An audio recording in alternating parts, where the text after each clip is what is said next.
Okay, educational management and leadership. So this is learning unit 2 that we're looking at. And this deals with, for starters, management and leadership, obviously the differences between that. And then it looks at the different management styles, and that's specifically what I want to look at tonight, that are used in higher education, and how these management styles play out. And when I say management, I mean leadership. And when I mean leadership, I'm saying management. And to any one of you that has ever had any courses in leadership, in management, you'll immediately get the hackles in your neck raising if I'm saying management is leadership and leadership is management. Can anybody take a shot and just tell me what's the difference between management and leadership? How do you see this? Go, Vanessa. Just open your mic. Yeah, hi, Carl. I think leadership are people who sit and they plan for the long term in an organization or in an educational institution. And then management are the people who have to make sure that the things happen on a day-to-day basis or a short-term basis. Okay, so management, sorry, leadership plans, management makes things happen. Other opinions Something like about that. this? Okay, other opinions about this?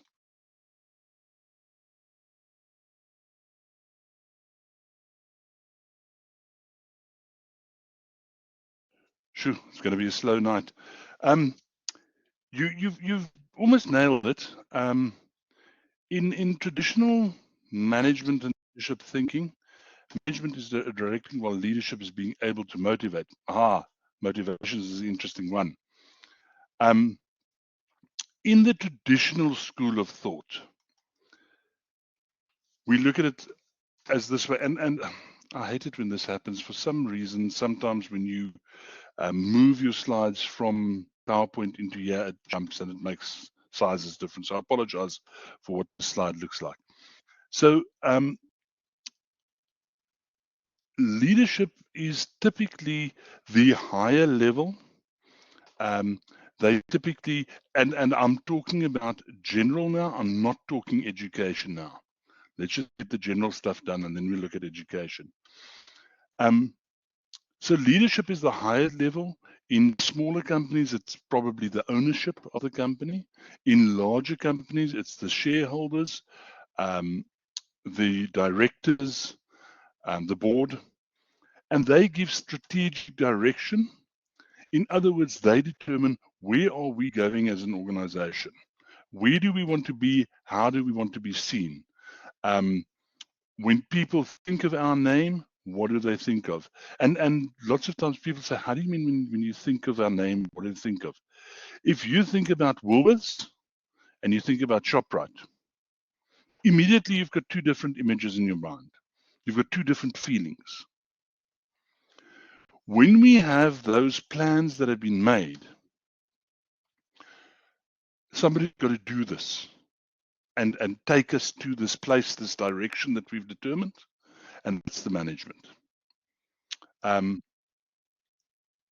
They execute this planning and they make sure that on the day-to-day running of the organization, whatever the leadership has decided, they manage. And management takes place at 3 levels. You've got a top level and a medium level and a lower level of management, and the skills at different levels of management differ, etc., etc., etc.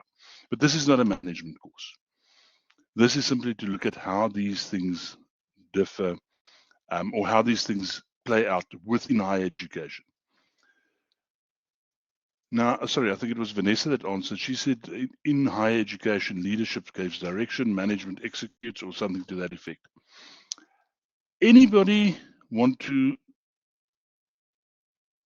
guess or want to take a stab at how does leadership and management play out? How does this distinction play out within specifically higher education? Is there different in higher education, or does it play out as described as I've explained it now?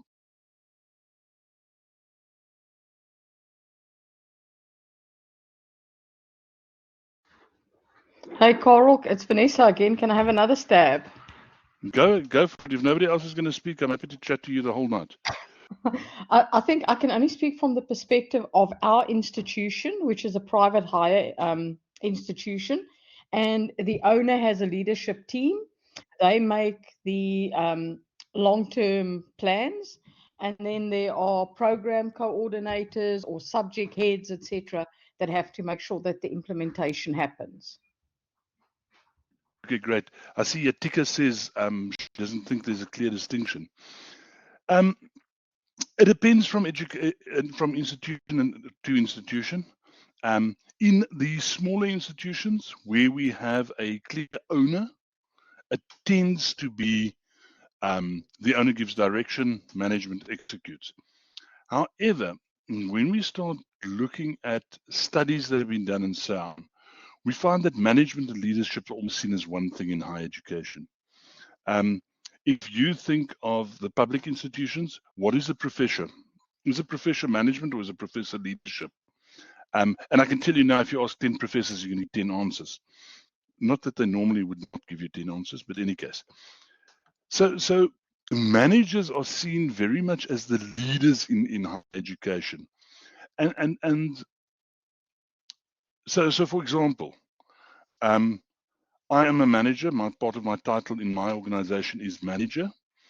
And yet I am expected to set the direction that my school, as we call it in my organization, will take on my campus. And I've got a hell of a lot of freedom to do this. And I can take, there is a broad framework, and some would argue, yes, that framework is leadership, and that's why you're a manager and not a leader. But many will argue, I am giving leadership as well. And this comes very much as a hangover from secondary education, where you have a person that is a leader, call it the principal, but that person also has a very high administrative burden placed on them. And they sort of lead, but they manage, and a lot of the power is centered around that person. If we look at Günther's arguments, Günther says the tag used to describe this field of study has altered over time from educational administration to educational management and finally to educational leadership. What is interesting is that where we have moved away from the tag of educational administration, so in other words, where traditionally in schools, the principal was seen as an administrator, and then later as a manager, and now more recently in leadership. And I know Günther is 2004, but if you look at, and I'm using Günther here because that's one of the prescribed texts that you have,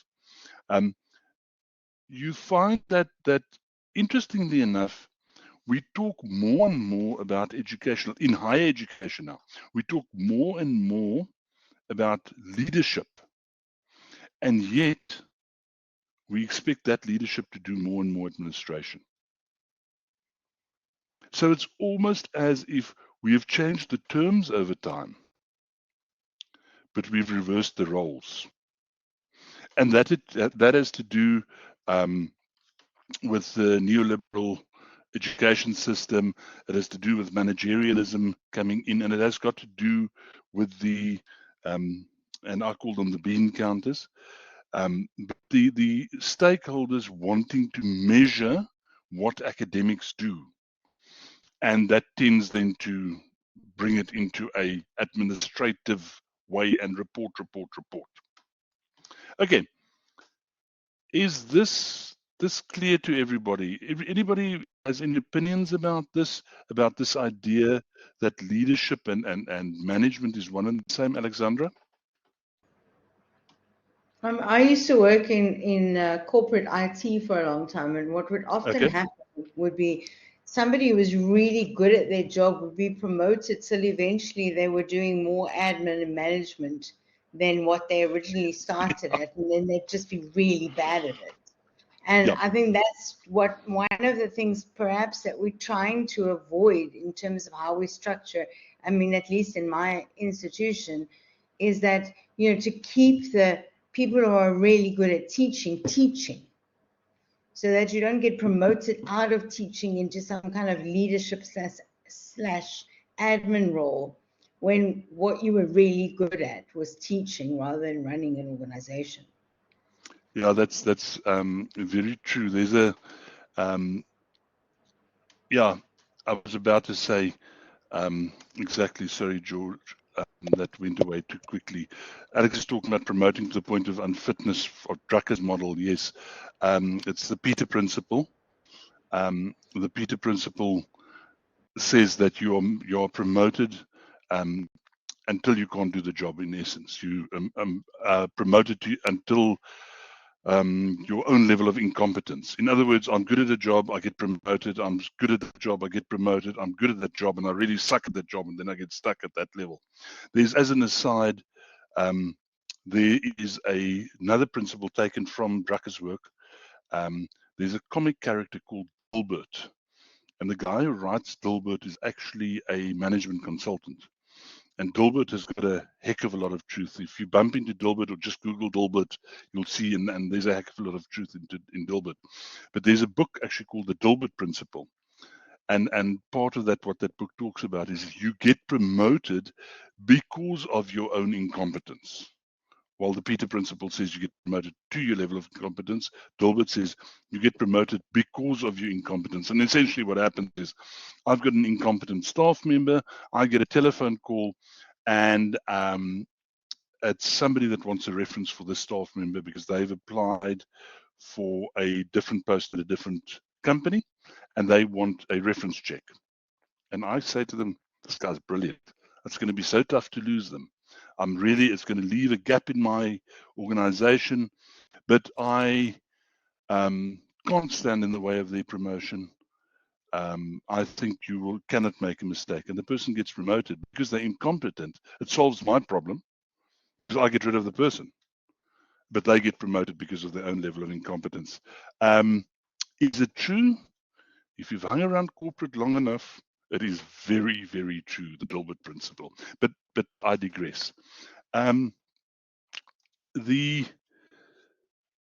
So within this whole idea of management leadership, we have, and this is going to be the crux of what I'm going to look at tonight. There are a stack of leadership styles that are, I know the slide says it's specific to higher education, but it's not that specific. I will, I'm going to go through I think it's 6 styles.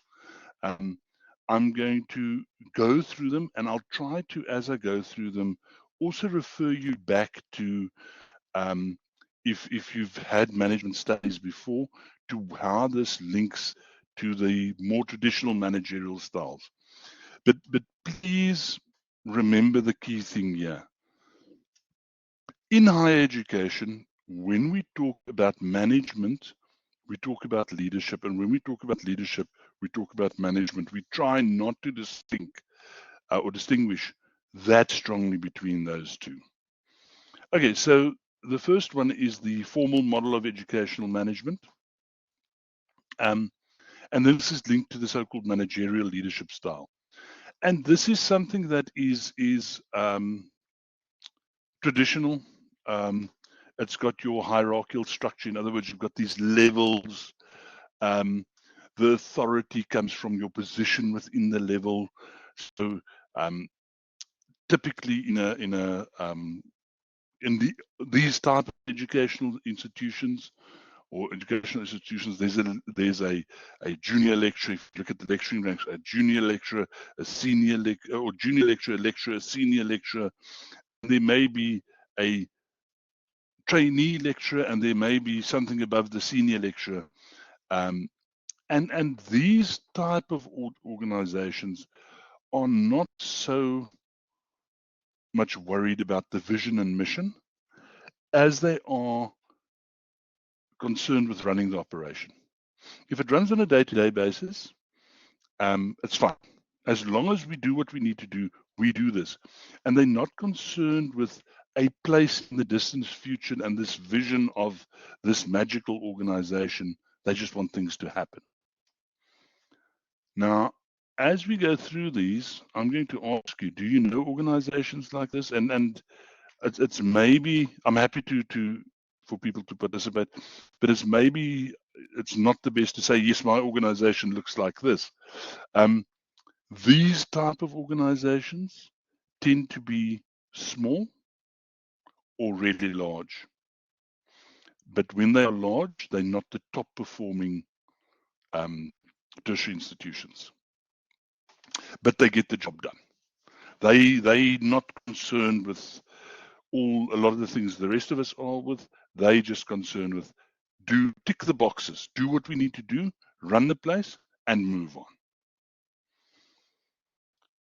The second model of leadership, or the second type of leadership, is the so-called collegial model of educational management.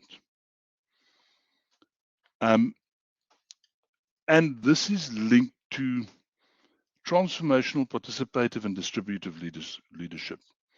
Transformational leadership are leaders that want to change the organization, take the organization and the people to a different place. Participative leadership is exactly that. You ask questions, you ask people to participate, to give their opinions, and to collectively you then make decisions within the organization. Whilst distributive leadership is where you give away some of the leadership, and distributive leadership is seen very strongly in schools, where you've got different department heads, and those heads take care of their divisions, and the principal takes care of the overall lot. So in the collegial model of educational management or educational leadership, if you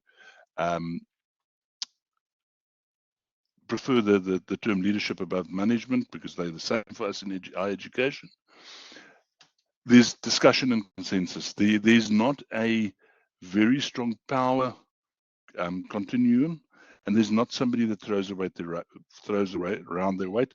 They discuss, find consensus, and consensus is never full consensus, or very seldomly.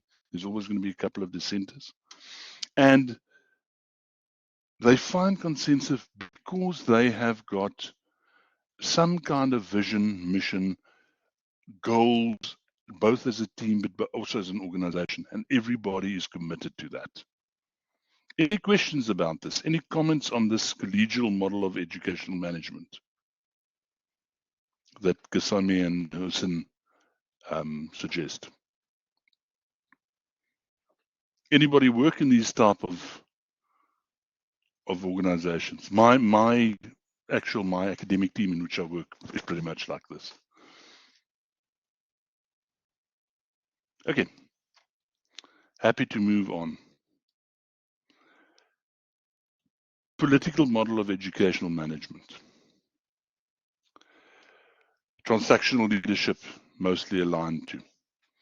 Transactional leadership is about, and I apologize to those of you that have a leadership background, but it's important to understand the leadership theory behind these different educational models and management models in higher education. So transactional leadership has to do with you are here to do the job. I, as your manager, as your leader, are here to make sure you do it. If you do it, I'll pay you. And payment is in the broader sense of kind. I will reward you. If you don't do it, the reward will be a negative reward, i.e. you earn a salary or you get fired.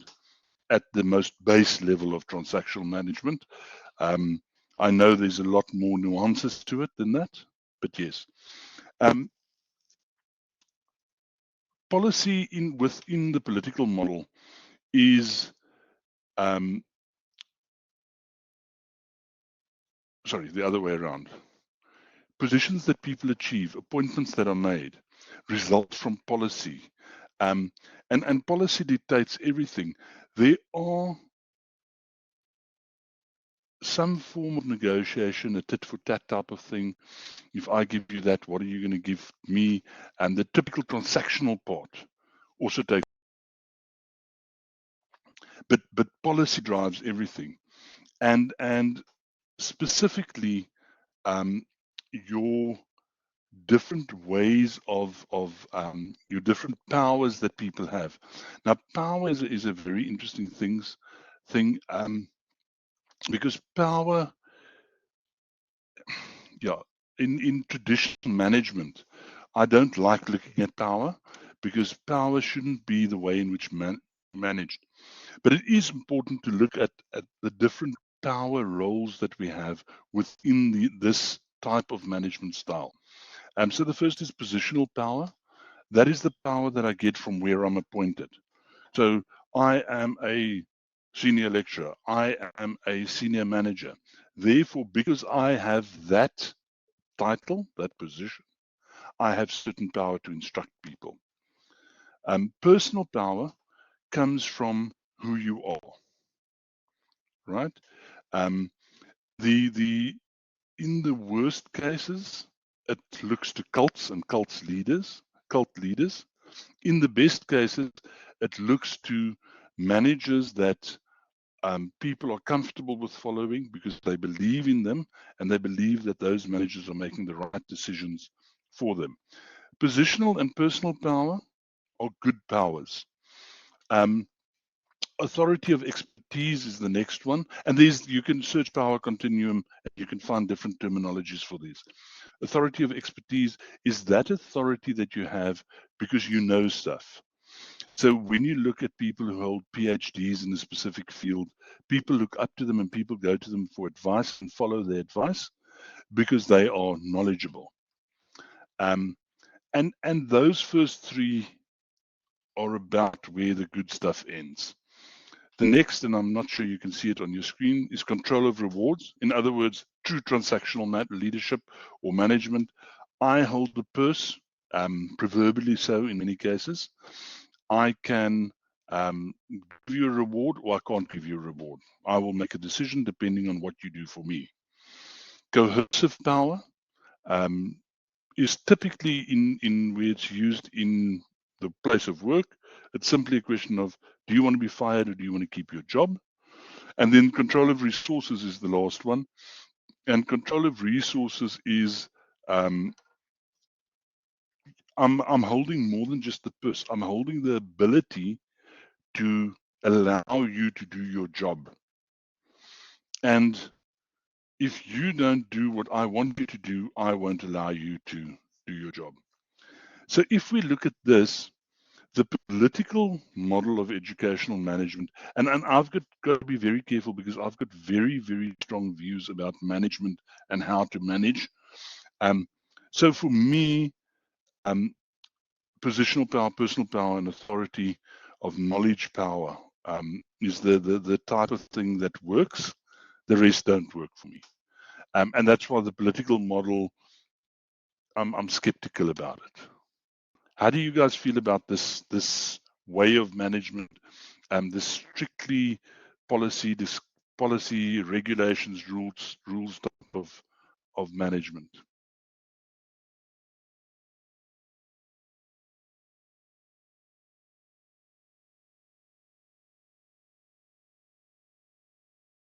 Your mic might not be on, Vanessa, or have you decided to run and hide? No, no, Coral. I actually just typed in the comments that this is so relatable and so true. You know, you often see it around you every day. It's true. Alexandra? I was thinking that these ones are also often your least successful because like where we come from in terms of our teaching approach is a much more circle management scenario.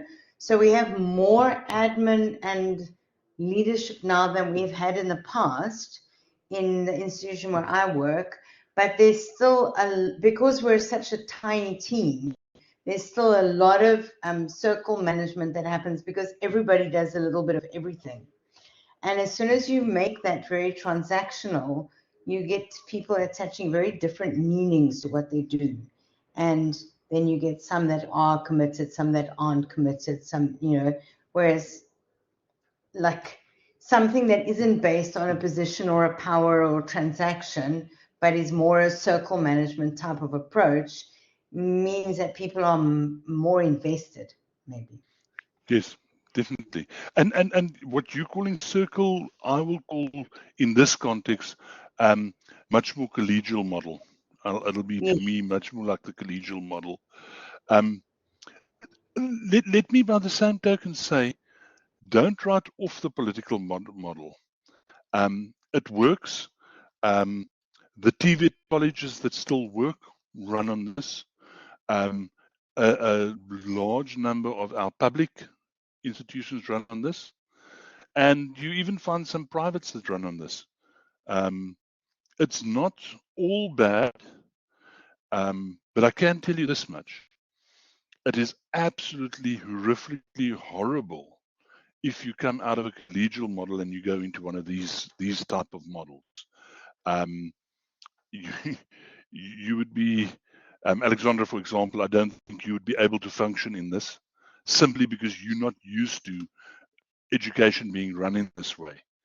In addition, much of our secondary education is run in this type of way. Okay, moving on. Subjective model of education. So this is more post-model emotional leadership style. And this is a bit of a difficult one to explain. In this, we're looking at the individual. So we're not concerned with the organization or the organizational goals. We are more concerned in what is it that the individual wants to achieve, and how can we support, give power to, and make sure that the individual achieves what they want to achieve. Much more than we worried about the organization or the greater good of all, we want the individual to be successful. The argument behind this is, if we've got a bunch of individuals that are successful, the organization will automatically be successful. Others would argue you would probably have an extremely competitive environment because people will be competing for resources. And in that environment, it's very quick to have animosity between staff, and where people are not trying to help each other, but trying to, which is what the underlying tenets of this is that we help each other and everybody tries to achieve their best, because eventually the organization, we don't have to worry about the organization, because if everybody achieves their best, the organization will be the best. But the opposite, in my opinion, and at this type of level, it's good to have opinions and argue around people's opinions. That to me is a negative. The other thing is it's very difficult to manage, because where you manage teams, you are now managing individuals and their own hopes, aspirations, dreams, and whatever else you want to call them. And this becomes a very, very tricky situation. It almost gets to the point where the manager now needs to please everybody and has to do what everybody wants them to do. Alexandra, please. Well, I think in this style, you also get the in and out crowd, don't you? The one that the manager's looking after and the ones that the manager's kind of leaving to their own devices. So there's a lot of personal play that comes into it, maybe. You could quite, oh, I have a problem.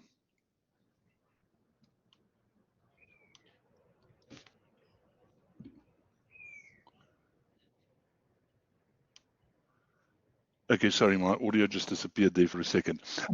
Yes, you could get that, Alexandra. You could get the idea that the manager would prefer certain people above others, that they would be sort of preferential treatment will be given to people and so on. But that is not. So we need to look at what the style is supposed to do. That's not what the style is supposed to do. Could it end up there? Yes, very easily, very, very easily. And spare a thought for the poor manager who's trying to work in this environment, trying to lead their team. They're trying to pander to each person's needs. And I have to say, if I get forced into this type of model, I would probably have an in and out crowd, because it will be so difficult to manage everybody's dreams, hopes, aspirations, whatever you want to call them, that there would be a certain amount that I can do and the others I just can't do. And those others would seem like the out crowd and the rest would be like the in crowd. The next one that we're looking at is the so-called ambiguity model of educational management. And I find the way that Gissemi and Hussein approach this very interesting, because they talk about this, they call it ambiguity, which I can live with. And they talk about contingency style being this. Now, contingency style tells us we manage according to what the situation requires. You act in the most effective way, not the most effective, the most appropriate way, not necessarily what is the correct way, but what is the most appropriate way for this. And they argue, Gissemi and Hussein argue, that therefore planning is rendered useless. I see this differently.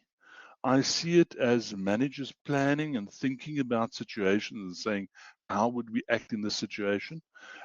When I explain a contingency to my first years, I take it down to a very basic level, and I say to them, you've got to manage what the situation gives you. If you're the fire chief and you've got a training day, you say to your team, guys, what do you think we need to train at? And the team gives input and we discuss and we say we're going to do ladder work. I'm not a fireman, so we're going to work on ladders, and we work on ladders and deploying our ladders and climbing up and down and making sure everybody's safe on the ladders. So it's a very consultative style.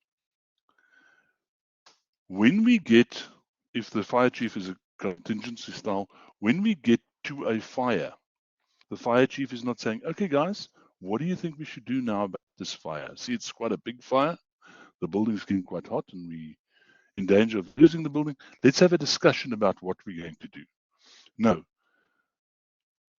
That person is saying, you grab that ladder, you grab that hose, you do this, you do that. And it's instruction. It is a absolute bureaucrat, not even a bureaucratic, a instructional style of leadership. There's no argue, there's no debate. You do that and you execute what I tell you to do. Because that is, in that situation, the most appropriate way to react. So it's another one of my more preferred styles, because it allows the leadership and the management team the leeway to do what they believe is the most appropriate thing, not necessarily the right thing, because sometimes you will do something which is the appropriate for the situation, but it might not sit all that well with you. But that is the most appropriate thing to do at that time. I've been in situations where staff members that were relatively close to me were suspended. I didn't think that was the right thing to do, but in the circumstances, it was the most appropriate thing. So sometimes you make these decisions that what is appropriate, not what's right, and that can be very difficult. The last style I want to look at is the cultural model of educational management, closely related to moral leadership. And this is where we look at what is the morals, and I've put it out, I'm not going to read the ideas, the beliefs, etc., of the organization. How do we see ourselves as a group, as a collective? and how do we then act within that framework of the collective that has been created.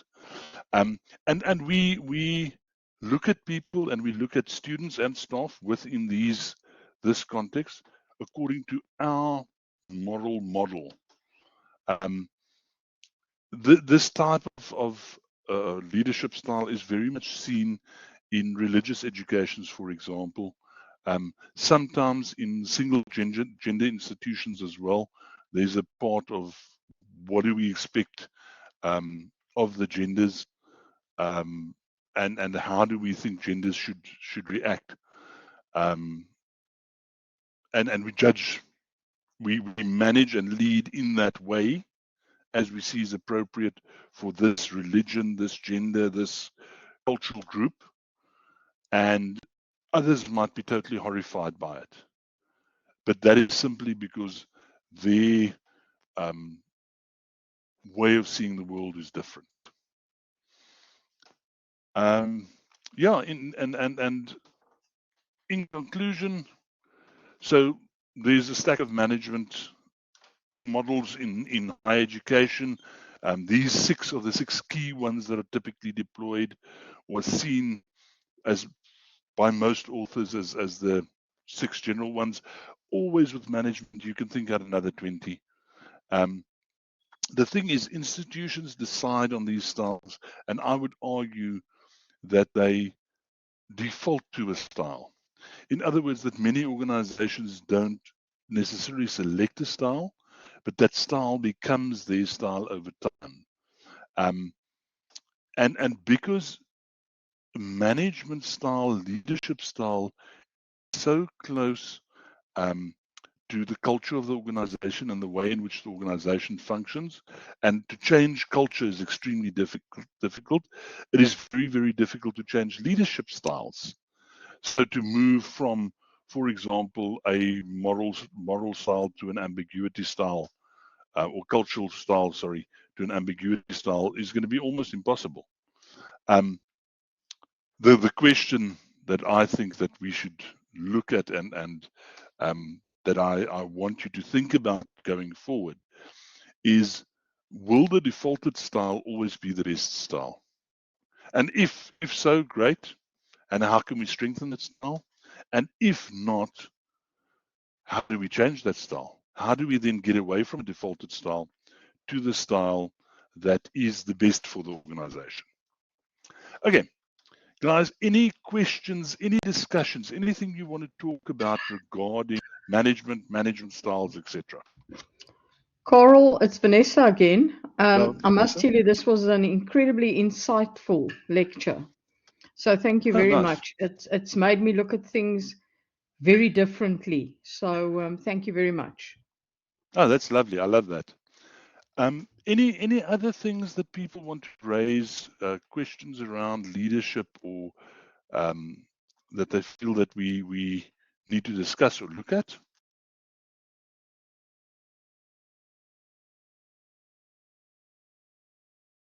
I have this distinct impression that you guys are rather over this whole education, higher education thing, after doing the assignment, because I'm assuming many of you spent many late nights over the weekends to get the assignment done.